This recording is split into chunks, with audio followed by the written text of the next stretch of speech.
Les rencontres Campus France, pour moi, c'est de l'engagement. C'est un lieu de rencontre et d'échange. Et de réflexion ensemble. C'est vraiment la concertation. Et dans ce type de journée, c'est le collectif qui prédomine. Les rencontres, c'est l'humain. Nous sommes aujourd'hui au Conservatoire national des arts et métiers pour les rencontres Campus France.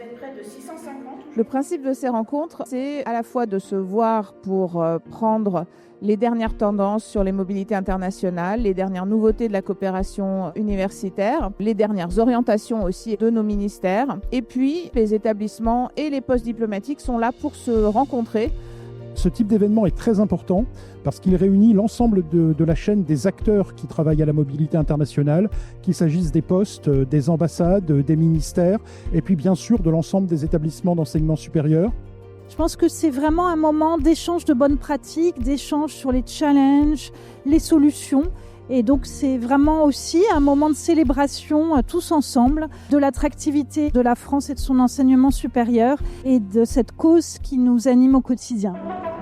Ces rencontres Campus France, pour nous, sont une occasion de voir les établissements d'enseignement supérieur français et de mieux connaître leur offre. C'est ce qu'ils viennent nous présenter lors des rencontres du speed dating. La force des écoles d'ingénieurs françaises, c'est leur proximité avec les entreprises, et notamment les entreprises industrielles. Et c'est attractif pour les étudiants internationaux. Ces talents, ils vont apporter des compétences complémentaires à l'heure où la France amorce des transitions absolument fondamentales. Ensuite, ces mobilités, c'est une manière de faire rayonner aussi notre système d'enseignement supérieur et nos établissements. Et enfin, ces étudiants, beaucoup ont vocation à retourner dans leur pays et ce sont en fait les décideurs de demain, les chercheurs, les entrepreneurs avec lesquels nous pourrons établir des ponts durables entre nos deux pays. Aujourd'hui, pour renforcer la place de la France dans cette compétition mondiale d'attractivité des étudiants et des scientifiques à l'international, nous devons sans doute avoir une vision plus ciblée, qualitative, sur des pays d'origine, sur des secteurs clés pour attirer les meilleurs talents. On a bien besoin d'aligner les considérations et les directives qui sont données à l'ensemble de nos établissements.